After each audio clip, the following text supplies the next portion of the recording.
So, Kyler Murray's new contract, what do you think that leads to in Arizona? What do you got for me? Winning championships or what? Like, because he's now the second highest paid per annual basis quarterback in the league. He's yet to win a game in the playoffs. He is clearly generationally talented, now generationally enriched. What do you think this leads to in Arizona, Jason?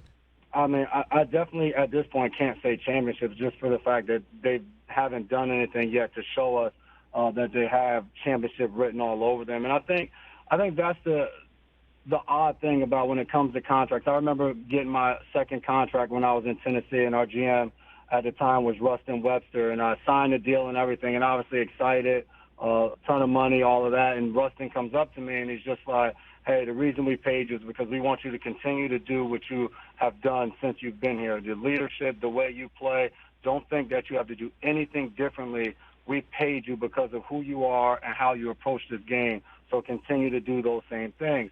So as I listened, like yesterday, of hearing everybody talk about Kyler Murray, and it's just like, well, now that they paid him, they expect him to be a leader. They complained about his body language. They want him to change that and this, that, and the third. And my thing is, you pay a guy. There's different ways you pay a guy. Sometimes you pay a guy because, hey, like he's been doing this for X amount of years. A guy like Tom Brady, you pay him because you know his worth and you know what's going to happen. A guy like Kyler Murray, you know each year he's been in the NFL, he's improved. So you know for him, the ceiling is still high. But you can't pay a guy and expect, all right, now all of a sudden he's going to walk into the building and be a different person. He's going to all of a sudden walk in and be the most vocal guy in the building.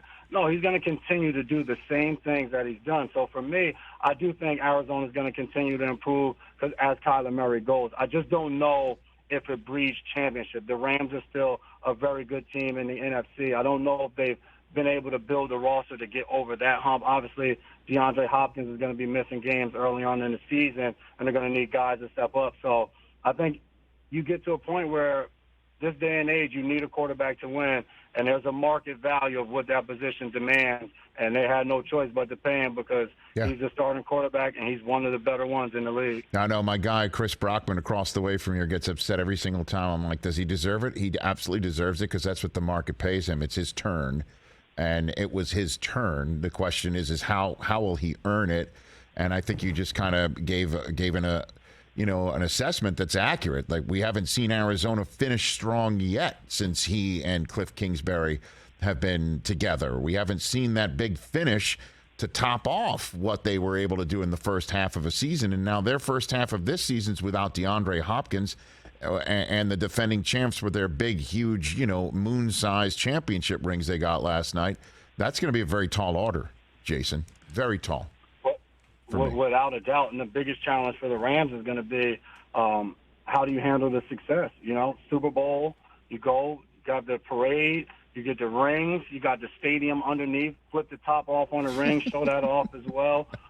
Now the season's about to start. What have you been doing all off season? Have you been touring and showing off the rings and the trophy, or have you got right back to work, and are you as eager and as hungry to win the next one? I think that was always the challenge for me, actually being able to win one when I first got to New England and coming back in 2019 of having that same hunger and us going in the off season and really grinding, but at the same time realizing that, hey, we played football all the way to the middle of February last year. Like, we're an old team. Like, we have to figure out ways to get that work in, but still take care of our bodies. But, I mean, the Rams gave out money all offseason. They got Bobby Wagner there as joined, and they were able to re-sign Cooper Kupp. Aaron Donald even was able to give the coach some money as well. So there's no reason to believe that the Rams aren't going to be right there at the top of the conference this year.